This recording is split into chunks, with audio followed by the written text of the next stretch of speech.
하나님 아버지, 주님의 선하신 도우심 가운데 잠을 깨워 하루를 시작합니다. 그리고 주의 말씀과 만남으로 또 이 하루를 엽니다. 주님, 오늘 하루 우리 안에 생명이 흐르고 호흡이 있는 것처럼 우리 마음 속에 그리고 우리의 삶 속에 주의 말씀이 따뜻하게 흐르게 하시고 주의 말씀이 우리 인생의 호흡이 되게 하옵소서. 그리고 주의 말씀과 함께 걸어가는 이 하루에 해주셔서 하나님께서 바라보시는 곳을 우리도 바라볼 수 있게 하시고 하나님께서 그 뜨거운 마음을 움직이시는 곳에 우리의 손과 발이 움직이게 하시고 주님께서 원하시는 주님 사람을 통해서 이루기를 원하신 이런 사람이었으면 하시는 그 마음이 오늘 우리의 삶을 통해서 이 땅 가운데 드러나게 하옵소서. 주님의 선하신 도우심을 오늘도 의지합니다. 기대합니다. 성령님의 감동하심을 소원합니다. 주께서 말씀하옵소서. 의지하오며 예수님 이름으로 기도합니다. 아멘. 오늘은 역대상서 21장에서 28장까지의 말씀을 보겠습니다. 역대상서는 29장까지 있습니다. 29장까지 있는데요. 28장까지 있고 29장과 역대하서는 내일 분량으로 남겨놓겠습니다. 지금 다윗왕의 이야기를 우리가 계속해서 읽어가고 있습니다. 역대상서 21장. 사탄이 일어나 이스라엘을 대적하고 다윗을 충동하여 이스라엘을 계수하게 하니라. 네, 예, 사무엘하서와 여기 역대상서의 다른 점이 이스라엘을 숫자를 세는 것에 대해서 역대상서는 사탄이 충동했다 하는 대상을 드러낸다는 겁니다. 사탄이 드러나는 이런 이야기들은 이스라엘 민족이 사탄을 주목하는 이야기들은 바벨론 포로기 때부터 구체적으로 드러납니다. 욥기가 있죠. 의인의 고난에 사탄이 개입돼 있다. 그리고 여기 다윗의 이스라엘 민족의 숫자를 욕심을 가지고 수를 셌는데 그런 그 일에 사탄이 개입해 있다 하는 이런 이야기가 쓰여 있습니다. 다윗이 요압과 백성의 지도자들에게 이르되 너희는 가서 브엘세바에서부터 단까지 이스라엘을 계수하고 돌아와 내게 보고하여 그 수요를 알게 하라 하니 요압이 아뢰되 여호와께서 그 백성을 지금보다 100배나 더 하시기를 원하나이다. 내 주 왕이여 이 백성이 다 내 주의 종이 아니니까 내 주께서 어찌하여 이 일을 명령하시나이까 어찌하여 이스라엘이 범죄하게 하시나이까 하나. 이때 요압이 참 옳은 말을 한 거죠. 하지만 왕의 명령이 요압을 재촉한지라 드디어 요압이 떠나 이스라엘 땅에 두루 다닌 후에 예루살렘으로 돌아와 요압이 백성의 수요를 다윗에게 보고하니 이스라엘 중에 칼을 삘 만한 자가 110만 명이요 유다 중에 칼을 삘 만한 자가 47만 명이랍니다. 유다 지파 한 지파입니다. 나머지는 11지파 10개 지파가 되죠. 그랬는데 10개 지파 11개 지파는 110만 명이고 1개 지파는 유다 지파가 그게 한 절반 정도 47만 명이다. 그러니까 아무리 봐도 유다 지파 중에 수는 과장돼 보이는 풍선처럼 부풀려져 있는 것 같은 그런 좀 고개를 좀 갸우뚱하게 하는 숫자죠. 벌써 이 숫자 고백부터 좀 이상합니다. 요압이 왕의 명령을 마땅치 않게 여기어 또 레이와 베냐민 사람은 계수하지 않았다. 또 레이 지파하고 베냐민 지파는 계수하지 숫자도 세지 않았다. 또 일부는 또 빼버린 거죠. 하나님이 이 일을 악하게 여기사 이스라엘을 치심해 다윗이 하나님께 아뢰되 내가 이 일을 행함으로 큰 죄를 범하였나이다. 이제 간구하옵나니 종의 죄를 용서하여 주옵소서. 내가 심히 미련하게 행하였나이다. 아니라 다른 데는 다윗의 죄를 전부 다 숨겨줍니다. 언급도 하지 않습니다. 근데 이게 숫자를 세는 거, 이스라엘 민족의 숫자를 세는 데는 다윗이 사탄에게 충동당했다 하는 내용을 쓰고 있고 또 다윗의 고백도 씁니다. 이렇게 하는 이유는 뭐냐 그러면 이 이스라엘 민족의 숫자를 계산한 사건과 그 후가 약간 중요한 사건에 연결이 되기 때문에 그런 거죠. 여호와께서 다윗의 선견자 가덱에게 말씀하여 이르시되 가서 다윗에게 말하여 이르기를 여호와의 말씀이 내가 내게 세 가지를 내어놓으리니 그 중에 하나를 내가 택하라. 내가 그것을 내게 행하리라 하셨다 하라 하신지라. 가시 다윗에게 나아가 그에게 말하되 여호와의 말씀이 너는 마음대로 택하라. 혹 3년 기근이든지 혹 내가 석 달을 적군에게 패하여 적군의 칼에 쫓길 일이든지 혹 여호와의 칼 곧 전염병이 사흘 동안 이 땅에 유행하며 여호와의 천사가 이스라엘 온 지경을 멸할 일이든지 라고 하셨나니 내가 무슨 말로 나를 보내신 이에게 대답할지를 결정하소서. 아니 셋 다 정말 무서운 일들이죠. 다윗이 가드에게 이르되 내가 공경에 빠졌도다. 여호와께서는 긍휼이 심히 크시니 내가 그의 손에 빠지고 사람의 손에 빠지지 아니하기를 원하나이다 하는지라. 이 세 가지 중에 3년 기근 그리고 전쟁에서 패해서 쫓기고 그리고 3일 전염병 중에 하나님의 손에 빠지겠다 하는 것은 전염병인 거죠. 그걸 택한 겁니다. 그러자 이에 여호와께서 이스라엘 백성에게 전염병을 내리심에 이스라엘 백성 중에서 죽은 자가 3일 만인데 7만 명이더라. 다윗이 결정 잘못한 것 하나 때문에 이렇게 많은 사람이 죽는 겁니다. 이걸 솔직하게 그대로 인정합니다. 그래서 지도자가 정말 올바른 결정한다는 거, 하나님 안에서 하나님의 선하신 뜻 안에서 그리고 그 모든 민족을 위한 올바른 결정을 해야 되는 거죠. 지도자가 잘못 결정한 것 때문에 얼마나 많은 사람들이 고통을 당한지 모릅니다. 또는 올바른 결정 때문에 수많은 사람이 살 수도 있는 거 아니겠습니까? 하나님이 예루살렘을 멸하러 천사를 보내셨더니 천사가 멸하려 할 때에 여호와께서 보시고 이 재앙 내림을 이웃지사 멸하는 천사에게 이르시되 족하다 이제는 내 손을 거두라 하시니 그때 여호와의 천사가 여부스 사람 오르난의 타작마당 곁에 선지라. 오르난의 타작마당, 이 타작마당이 중요하죠. 다윗이 눈을 들어보매 여호와의 천사가 천지 사이에 섰고 칼을 빼어 손에 들고 예루살렘 하늘 향하여 편지라. 이제 다른 도시도 엄청나게 많은 사람 7만 명이 죽었고 심지어 예루살렘 안에도 전염병이 퍼질 그 날이 된 거죠. 다윗이 장로들과 더불어 굵은 베를 입고 얼굴을 땅에 대고 엎드려 하나님께 아뢰되 명령하여 백성을 기수하게 한 자가 내가 아니니까 범죄하고 악을 행한 자는 곧 나니이다. 이 양떼는 무엇을 행하였나이까? 청하건대 나의 하나님 여호와여 주의 손으로 나와 내 아버지의 집을 치시고 주의 백성에게 재앙을 내리지 마옵소서 아니라. 여호와의 천사가 가드에게 명령하여 다윗에게 이르시기를 다윗은 올라가서 여부스 사람 오르난의 마당에서 여호와를 위하여 제단을 쌓으라 하시니라. 이 오르난의 타작마당에서 여호와를 위한 제단을 쌓으라. 이에 가시 여호와의 이름으로 이른 말씀대로 다윗이 올라가니라. 그때 오르난이 밀을 타작하다가 돌이켜 천사를 보고 오르난이 4명의 아들과 함께 숨었답니다.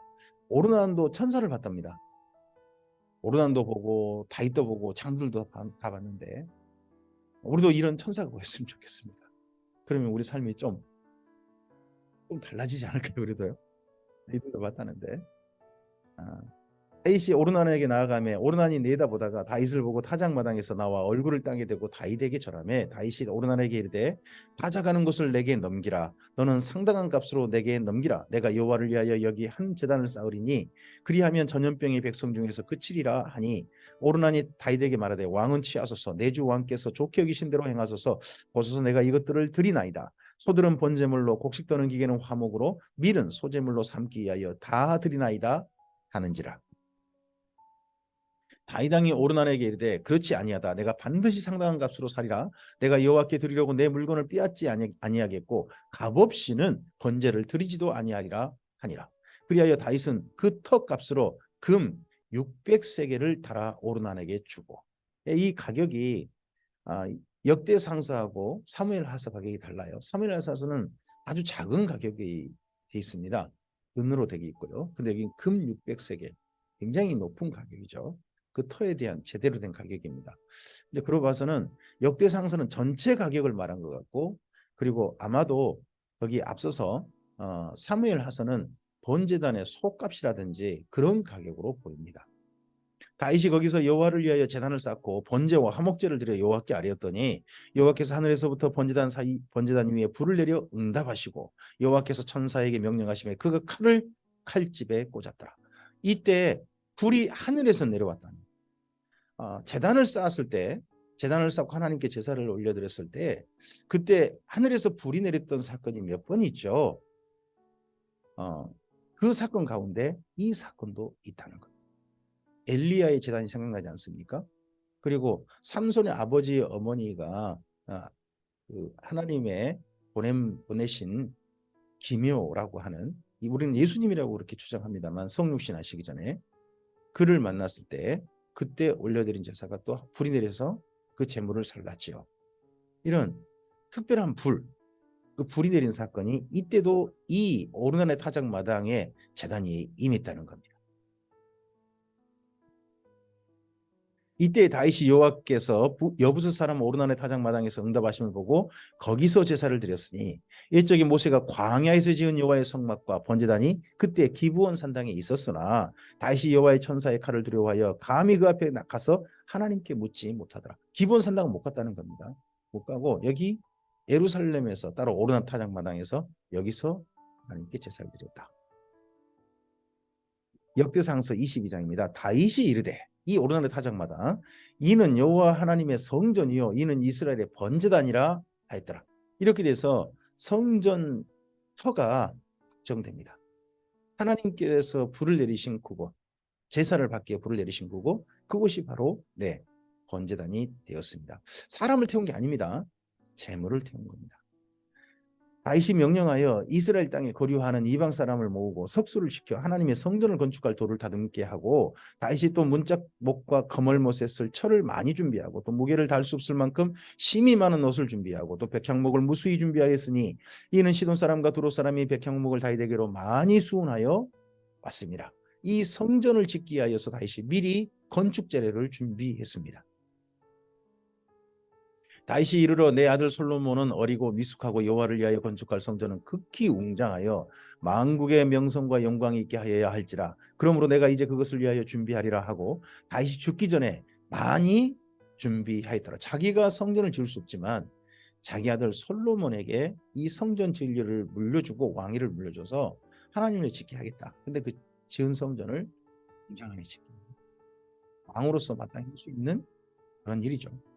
다윗이 그의 아들 솔로몬을 불러 이스라엘 하나님 여호와를 위하여 성전 건축하기를 부탁하여 다윗이 솔로몬에게 이르되, 내 아들아, 나는 내 하나님 여호와의 이름을 위하여 성전을 건축할 마음이 있었으나 여호와의 말씀이 내게 임하여 이르시되 너는 피를 심히 많이 흘렸고 크게 전쟁하였느니라. 내가 내 앞에서 땅에 피를 많이 흘렸은즉 내 이름을 위하여 성전을 건축하지 못하리라. 다윗이 성전 건축을 진행했으면요, 이 피를 흘린 철혈 군주잖아요. 그러면 다윗이 성전 짓겠다면 백성들이요, 스스로 자원해서가 아니라 다윗이 무서워서 그 일을 했습니다. 하나님께 정말 사랑해서 그 성전 짓는 일에 협력한 게 아니라, 함께 동역하게 한 게 아니라 다윗이 무서워서 그럴 수 있다는 거죠. 우리가 하나님을 위한 일에 우리의 자원함이 정말 필요하다, 하나님을 정말 사랑하는 마음으로 하는 것을 하나님이 정말 원하신다 하는 게 이런 데 보입니다. 다윗 충분히 지을 수 있었죠. 잘 지을 수 있었죠. 근데 다윗은 말고, 너는 말고 너 아들에게 하자. 이랬을 때 다윗이 순종하잖아요. 자기가 억지로 하려고 하지 않았어요. 하나님께서 하자는 대로. 그 대신에 솔로몬이 할 때 미리 백성들에게 많은 것을 취하지 않도록 잘 준비해 준 거죠. 다윗이 최선을 다해 준비하고 또 그를 왕자 중에서 다음 왕으로 그를 내정하면서 그에게 다른 부탁이 아니라 성전 건축을 이렇게 부탁했다 하는 것을 역대상서 기록합니다. 보라, 한 아들이 내게서 나리니 그는 온순한 사람이라. 내가 그로 주변 모든 대적에서 평온을 얻게 하리라. 그의 이름을 솔로몬이라 하리니 이는 내가 그의 생전의 평안과 안일함을 이스라엘에게 줄 것임이니라. 그가 내 이름을 위하여 성전을 건축할지라. 그는 내 아들이 되고 나는 그의 아버지가 되어 그 나라 왕위를 이스라엘 위에 굳게 세워 영원까지 이르게 하리라. 하나님께서 이렇게 말씀하셨다는 거죠. 다윗에게. 이게 다윗의 언약 속에 있었죠. 이제 내 아들아, 여호와께서 너와 함께 계시기를 원하며 내가 형통하여 여호와께서 내게 대하여 말씀하신 대로 내 하나님 여호와의 성전을 건축하며 여호와께서 내게 지혜와 총명을 주사 내게 이스라엘을 다스리게 하시고 내 하나님 여호와의 율법을 지키게 하시기를 더욱 원하노라. 성전 짓는 것보다 하나님의 말씀 지키기는 그러한 참으로 하나님이 주신 지혜와 총명으로서 나라를 다스리는 그런 왕이 되기를 더욱 원한다. 그때 내가 만일 여호와께서 모세를 통하여 이스라엘에게 명령하신 모든 규례와 법도를 삼가 행하면 형통하리니 강하고 담대하여 두려워하지 말고 놀라지 말지어다. 내가 환난 중에 여호와의 성전을 위하여 금 10만 달란트와 은 100만 달란트와 녹과 철을 그 무게를 달 수 없을 만큼 심히 많이 준비하였고 또 제목과 돌을 준비하였으나 너는 더할 것이며. 다윗이 어마어마한 성전 건축 비용을 준비한 거죠. 근데 거기에 살짝 더해라. 또 실제 더할 수 있도록 이스라엘 민족이 아니라 세금이라든지 이런 것들을 통해서 충분히 될 수 있도록 다시 준비해 놨습니다. 또 장인이 내게 많이 있나니 곧 석수와 목수와 온갖 일에 익숙한 모든 사람이니라. 금과 은과 녹과 철이 무수하니 너는 일어나 일하라. 여호와께서 너와 함께 계실지로다 하니라. 다시 또 이스라엘 모든 방백에게 명령하여 그의 아들 솔로몬을 도우라 하여 이르되 너희 하나님 여호와께서 너희와 함께 계시지 아니하냐. 사면으로 너희에게 평온함을 주지 아니하셨느냐. 이 땅 주민을 내 손에 넘기사 이 땅으로 여호와와 그의 백성 앞에 복종하게 하셨나니 이제 너희는 마음과 뜻을 바쳐서 너희 하나님 여호와를 구하라. 그리고 일어나서 여호와 하나님의 성전을 건축하고 여호와의 언약궤와 하나님의 성전에 기물을 가져다가 여호와의 이름을 위하여 건축한 성전에 드리게 하라 하였더라. 그 성전터가 다윗이 이 예루살렘에 전염병이 오는 걸 막았던, 하나님께 제사를 올려드렸던 오르나의 타작마다 바로 거긴 거죠. 거기가 모리아산 또는 성전산 그렇게 불리기도 합니다. 앞서서 아브라함이 이삭을 바쳤던 곳이기도 하고요. 바치려고 했던 곳이기도 하고, 그런 곳입니다. 역대상서 23장입니다. 다윗이 나이 많아 늙음에 아들 솔로몬을 이스라엘 왕으로 삼고, 다윗은 자기가 죽기 전에 솔로몬을 왕으로 삼았습니다. 이때 사실은 또 아픔이 있죠. 가족 간 아픔이 있습니다. 아도니아라고 하는 솔로몬의 형이 자기가 왕이 되고자 하죠. 대제사장과 군대 장관이 그 아도니아 편을 들잖아요. 근데 그런 소란을 극복하고 솔로몬이 왕이 됐죠. 근데 거기에 대한 또 불협함이 있던 거 싹 뺐죠. 그냥 왕으로 삼고 하는 내용만 씁니다. 이스라엘 모든 방백과 제사장과 레위 사람을 모았더라. 레위 사람은 30세 이상으로 계수하니 모든 남자의 수가 38,000명인데 그 중에 24,000명은 여호와의 성전 일을 보살피는 자요 6,000명은 관원과 재판관이요 4,000명은 문지기요 4,000명은 그가 여호와께 찬송을 드리기 위하여 만든 악기로 찬송하는 자들이라. 다윗이 레위의 아들들을 게르손과 그핫과 무라리에 따라 각 반으로 나누었더라. 게르손 자손은 라단과 시므이라. 라단의 아들들은 우두머리 여히엘과 또 세담과 요엘 세 사람이요 시므이의 아들들은 슬로믹과 하시엘과 하란 세 사람이니 이는 라단의 우두머리들이며 또 시므이의 아들들은 야핫과 시나와 여우스와 브리아이니 이 네 사람도 시므이의 아들이라. 그 우두머리는 야하시오 그 다음은 시사미어 여우스와 브리아는 아들이 많지 아니하므로 그들과 한 조상의 가문으로 계수되었더라. 그핫의 아들들은 아므람과 이스알과 헤브론과 우시엘 네 사람이라. 아므람의 아들들은 아론과 모세이니 아론은 그 자손들과 함께 구별되어 몸을 성결하게 하여 영원토록 심히 거룩한 자가 되어 여호와 앞에 분향하고 섬기며 영원토록 그 이름으로 축복하게 되었느니라. 하나님의 사람 모세의 아들들은 레위 지파 중에 기록되었으니 모세의 아들들은 게르솜과 엘리에셀이라. 게르솜의 아들 중에 스부엘이 우두머리가 되었고 엘리에셀의 아들들은 우두머리 르하랴라. 엘리에셀에게 이 외에는 다른 아들이 없고 르하바의 아들들은 심이 많았으며 이스라엘의 아들들은 우두머리 슬로미시요 헤브론의 아들들은 우두머리 엘리야와 둘째 아마랴와 셋째 야하시엘과 넷째 여가무함이며 우실의 아들들은 우두머리 미가와 그 다음 이시야더라. 사실은 여기 모세의 아들 자손 중에서도 슬픈 일이 사사기에 기록되어 있죠. 요나단이라는 자식이 있어요. 근데 여기 이름 싹 빼버렸습니다. 정식 이름에서. 무라리의 아들들은 마흘리와 무시요 마흘리의 아들들은 엘르아살과 기스라. 엘르아살이 아들이 없이 죽고 딸만 있더니 그 형제 기스의 아들이 그에게 장가들었으며 무시의 아들들은 마흘리와 에델과 여레모 세 사람이더라. 이는 다 레위 자손이니 그 조상의 가문을 따라 계수된 이름이 기록되고 여호와의 성전에 섬기는 일을 하는 20세 이상 된 우두머리들이라. 원래 30세 이상, 제사장들은 30세 이상, 레위는 20세 이상 그렇게 이라는 걸로 되어 있습니다. 다윗이 이르기를 이스라엘 하나님 여호와께서 평강을 그의 백성에 주시고 이 예루살렘에 영원히 거하시나니 레위 사람이 다시는 성막과 그 가운데 쓰는 모든 기구를 맬 필요가 없다 하는지라. 맬 필요가 없이 이 성전에서 이제 제사하라. 성막은 자꾸 옮기잖아요. 천막이니까요. 하지만 이제 성전 건물을 지었으니까 맬 필요가 있지 없다. 사실 이랬어야 되죠. 근데 이제 출 바벨론 할 때 다시 메고 왔습니다. 이건 다윗의 소원이었는데 다윗의 소원이 끝내 그렇게 또 어긋난 거죠. 다윗의 유언대로 레위 자손이 20세 이상으로 계수되었으니 그 직분은 아론의 자손을 도와 여호와의 성전과 뜰과 골방에서 섬기고 또 모든 성물을 정결하게 하는 일, 곧 하나님의 성전에서 섬기는 일과 또 진설병과 고운 가루의 소재물 곧 무교병 천병과 과자를 굽는 것이나 반죽하는 것이나 또 모든 조울과 자를 맡고 아침과 저녁마다 서서 여호와께 감사하고 찬송하며 또 안식일과 초하루와 절기에 모든 번제를 여호와께 드리되 그가 명령하신 규례에 정한 수요대로 항상 여호와 앞에 드리며 또 해막의 직무와 성소의 직무와 그들의 형제 아론 자손의 직무를 지켜 여호와의 성전에서 수종드는 것이더라. 역대상서 24장입니다. 그 중에서 대제사장 계보부터 시작합니다. 아론 자손의 계열들이 이러하니라. 아론의 아들들은 나답과 아비후와 엘르아살과 이다말이라. 나답과 아비후가 그들의 아버지보다 먼저 죽고 그들에게 아들이 없으므로 엘르아살과 이다말이 제사장의 직분을 행하였더라. 나답과 아비후가 왜 죽었는지는 레위기 10장을 보시면 되죠. 다윗이 엘르아살의 자손 사독과 이단말의 자손 아히멜렉과 더불어 그들을 나누어 각각 그 섬기는 직무를 맡겼는데 엘르아살의 자손 중에 우두머리가 이다말의 자손보다 많으므로 나눈 것이 이러하니 엘르아살의 자손 우두머리가 16명이요 이다말 자손은 그 주상들의 가문을 따라 8명이다.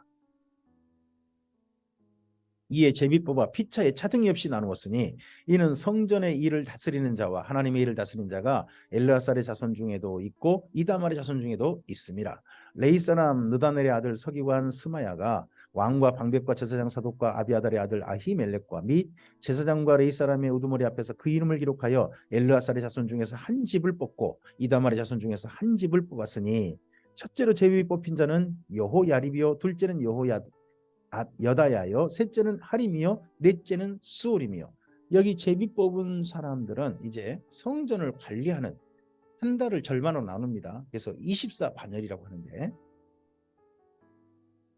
다섯째는 말기야요 여섯째는 미야민이요 일곱째는 학고스요 여덟째는 아비야요. 여기 아비야를 기억하시고 누가복음 나중에 1장을 읽으시면 좋겠습니다. 누가복음 1장에 세례 요한의 아버지 스가랴가 아비야 반열로서 성전에서 봉사했다라고 나옵니다. 8째인 거죠. 그러면 4월의 뒷부분 4월의 16일부터 30일까지 그때 부분에 성전에서 봉사하는 일을 하는 그 집인 거죠.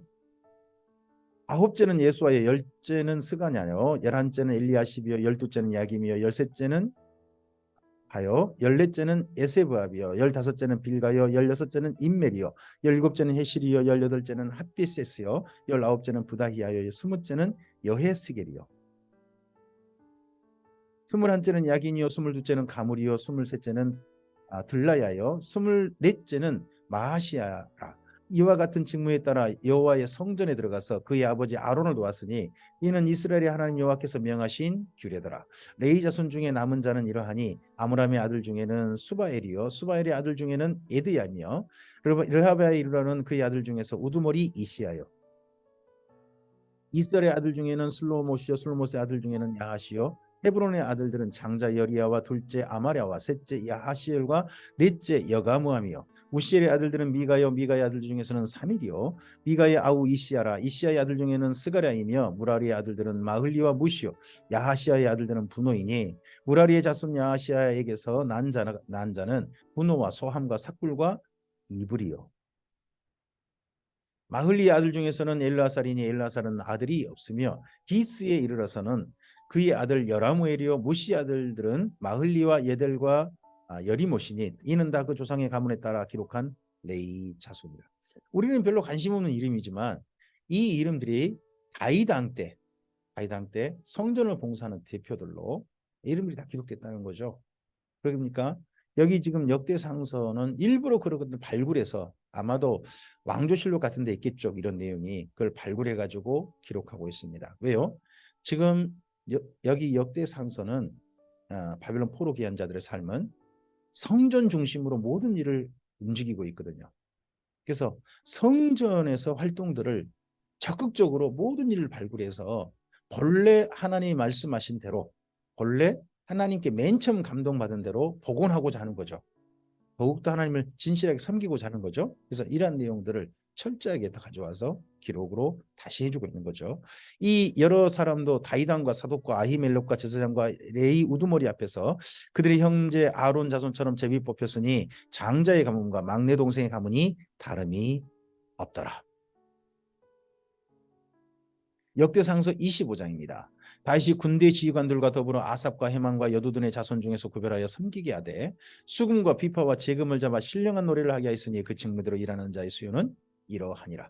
이제 24장은 성전 봉사하는 레위 자손의 반열이라면 25장은 찬양대, 이 찬양대도 다윗이 세웠던 거죠. 그래서 다윗이 보면 성전을 위한 준비를 하는데 성전에서 섬길 모든 제사장의 조직 같은 거 다 만들어 놨고요. 찬양대도 미리 만들어 놨고 다 만들어 놓은 겁니다. 그러니까 다윗이 정말 하나님을 향해 열심히 있었다. 하나님을 향해서 자기가 직접 못한다 할지라도 그 다음에 성전 실제 할 일들을 차질 없이 되도록 미리 다 준비했다. 얼마나 다윗이 하나님을 사랑했는지에 대한 것들이 이런 데서 보이죠.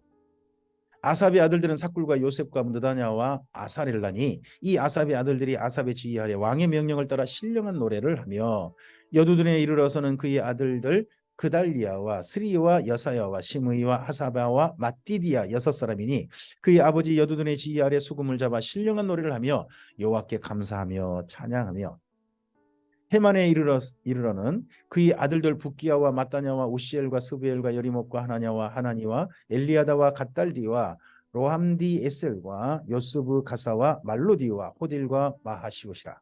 이는 다 헤만의 아들들이니 나팔을 부는 자들이며 헤만은 하나님의 말씀을 가진 왕의 선견자라. 하나님이 헤만에게 14아들과 3딸을 주셨더라. 헤만은 찬양대의 지휘자일 뿐만 아니라 또 하나 더 있다는 거죠. 그가 하나님의 선견자, 선지자였다. 겁니다.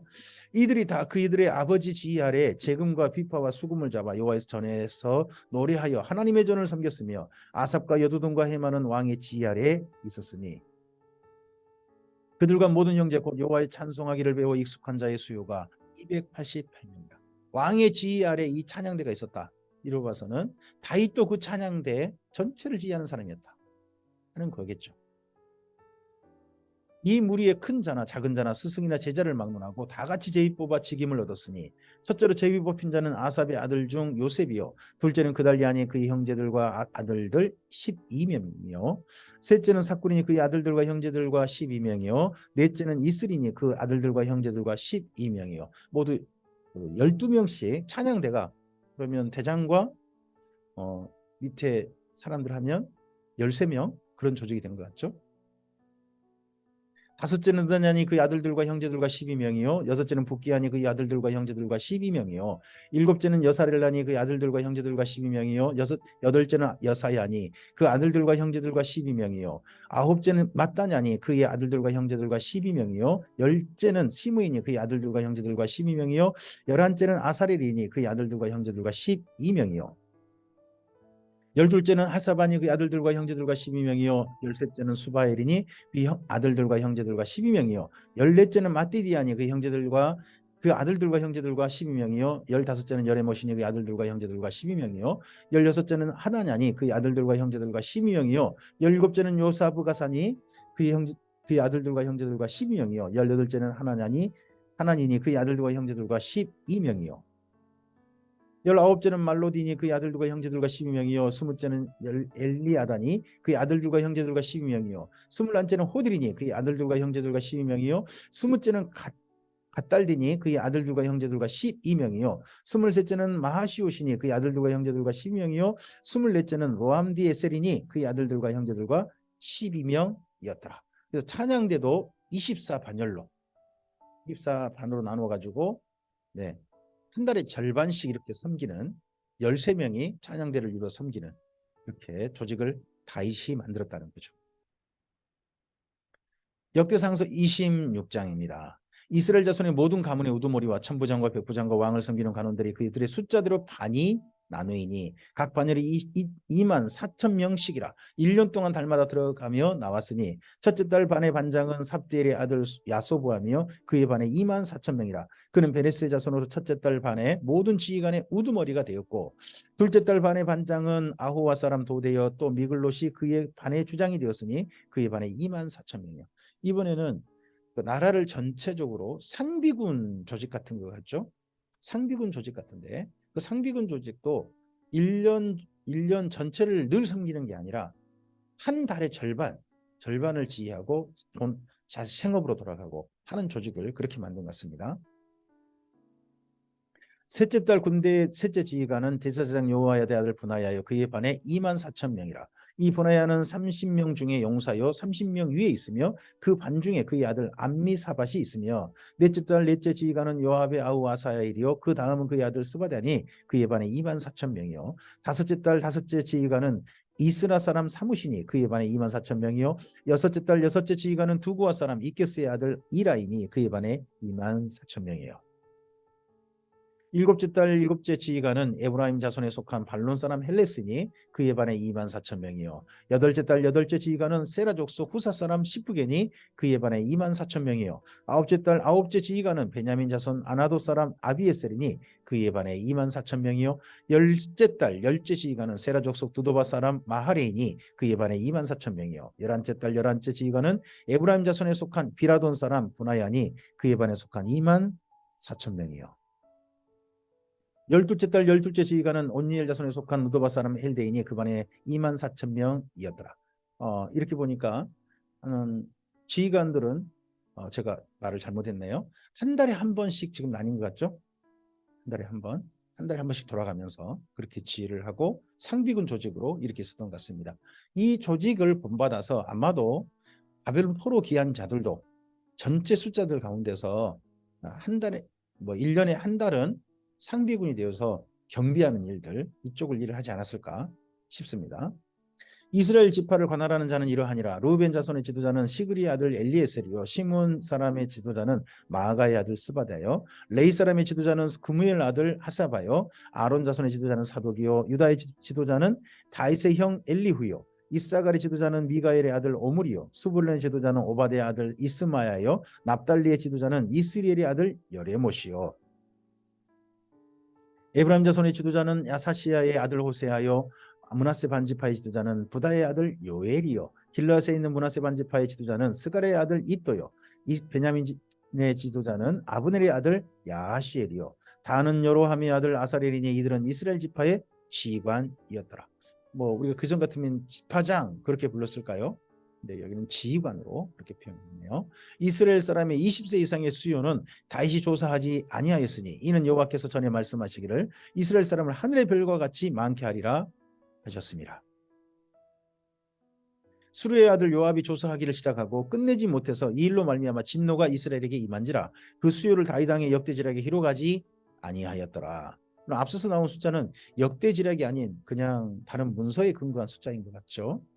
아딜의 아들 이스마웻은 왕의 국관을 맡았고 오시아의 아들 요나단은 밭과 성읍과 마을과 망대 국관을 맡았고 글룹의 아들 에스리는 밭 가는 농민을 거느렸고 라마 사람 시므이는 포도원을 맡았고 스밤 사람 삽디는 포도원에 소산 포도주 국관을 맡았고 베델 사람 바알 하나는 평야의 감람나무와 뽕나무를 맡았고 요아스는 기름 국관을 맡았고 사론 사람 시드리는 사론에서 먹이는 솥대를 맡았고 이들의 아들 사밧은 골짜기에 있는 솥대를 맡았고 이스마엘 사람 오빌은 낙타를 맡았고 메로노 사람 여들이 예드야는 나귀를 맡았고 하갈 사람 야시스는 양떼를 맡았으니 다윗 왕의 재산을 맡은 자들이 이로였더라.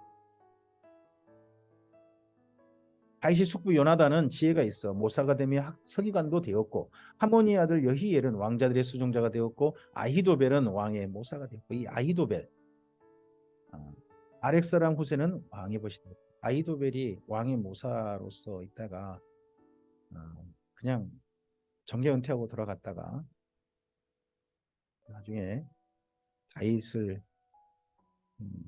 모반했던 다윗의 아들과 함께 해가지고 다윗에게 발 뒤꿈치를 든 배반한 사람으로서의 그 사람이죠. 아히도벨. 분하의 아들 여호야다와 아비아달은 아히도벨의 뒤를 이었고 요압은 왕의 군대 지휘관이 되었더라. 역대상서 28장입니다. 다윗이 이스라엘 모든 고관들 곧 각 지파의 어른과 왕을 섬기는 반장들과 천부장들과 백부장들과 및 왕과 왕자의 모든 소유와 가축의 감독과 내시와 장사와 모든 용사를 예루살렘에 소집하고 이에 다윗 왕이 일어서서 이르되 나의 형제들 나의 백성들아 내 말을 들으라.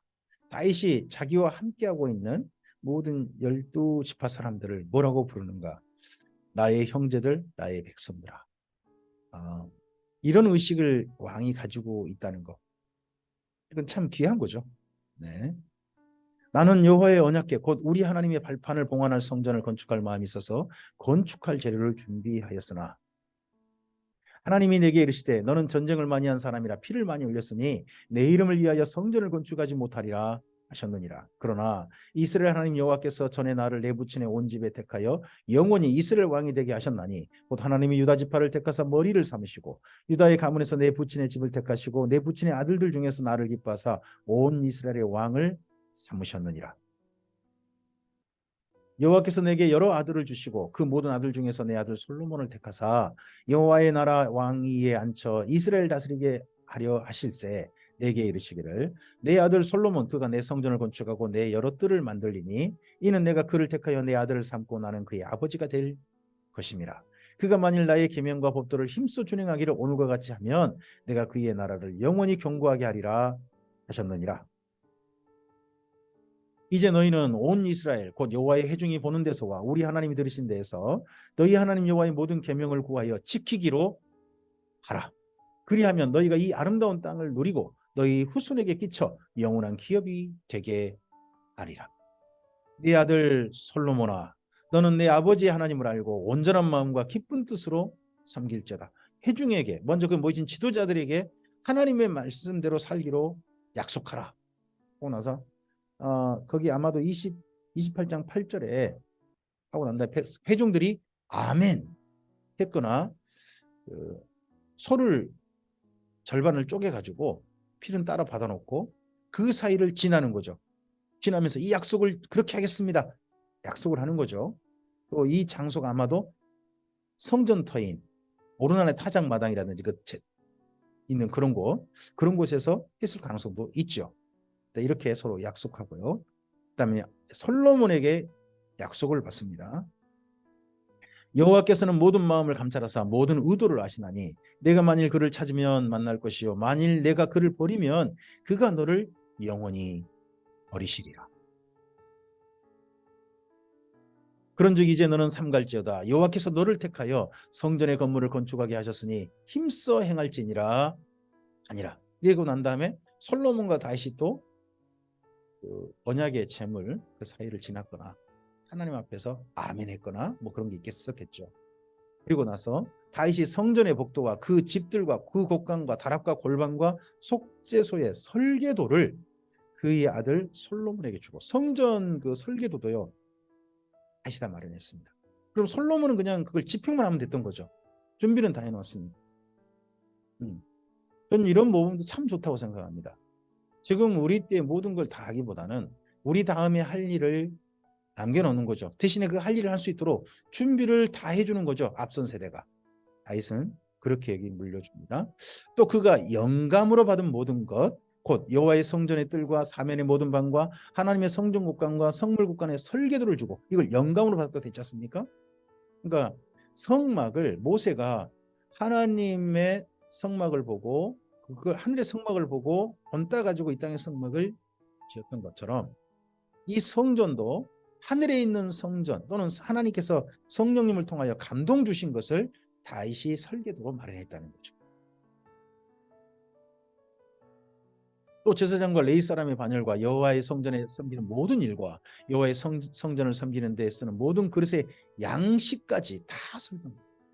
이런 것까지 다 준비하고요. 이렇게 만들고 이렇게 이 용도는 이러하다. 이거 다 설명하고 또 모든 섬기는 데 쓰는 금기구를 만들 금의 무게와 모든 섬기는 데 쓰는 은기구를 만들 은의 무게를 또 각각 정해주고 또 금 등잔대와 그 등잔곡 각 등잔대와 그 등잔을 만들 금의 무게와 은 등잔대와 그 등잔을 만들 은의 무게를 각각 그 기구에 알맞게 하고 또 진설병에 각상을 만들 금의 무게를 정하고 은상을 만들 은도 그렇게 하고 갈고리와 대접과 종지를 만들 순금과 금장국 각잔을 만들 금의 무게와 또 은장국 각잔을 만들 은의 무게를 정하고 또 향단에 쓸 순금과 또 수레 곧 금 그룹의 설계도대로 만들 금의 무게를 정해주니 이 그룹들은 날개를 펴서 여호와의 언약궤를 덮는 것이다. 이게 법궤 뚜껑이죠.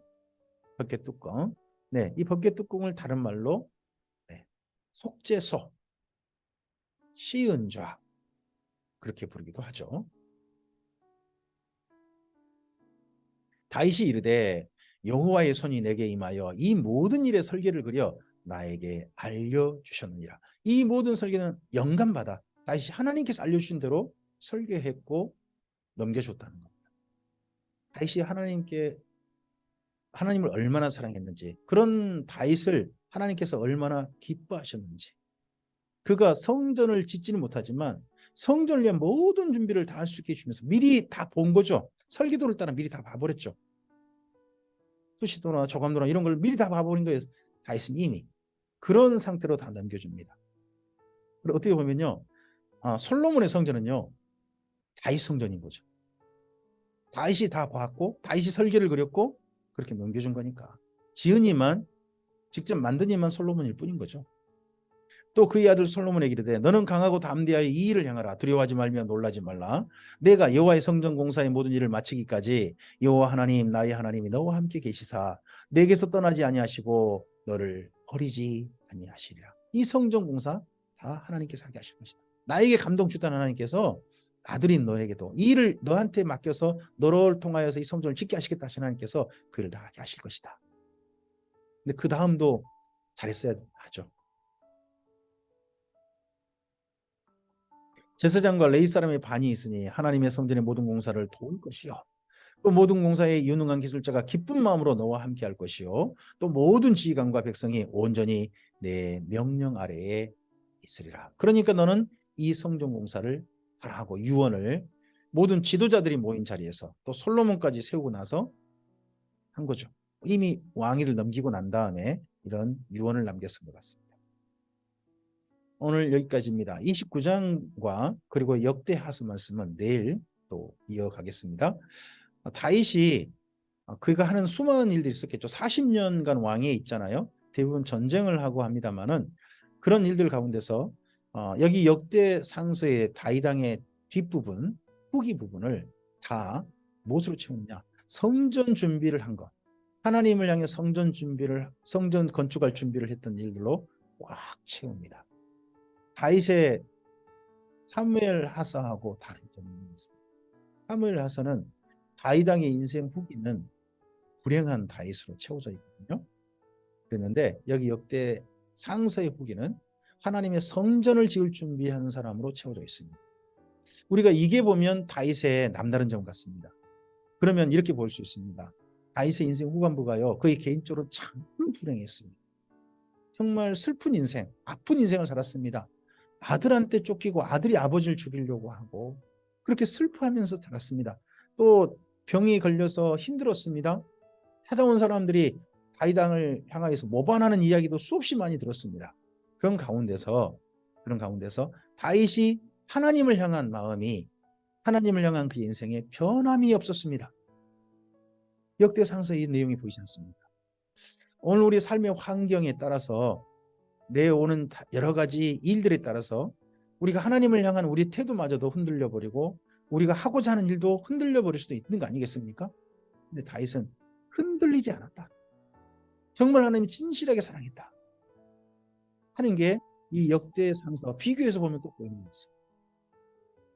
이러니까 하나님께서 이새의 아들 다윗을 만나니 내 마음에 든다. 내 마음에 합한 자라. 내 마음에 쏙 들었다 하신 이야기를 하신 것 같습니다. 오늘 우리의 삶의 환경이 어떠할지는 모르겠습니다.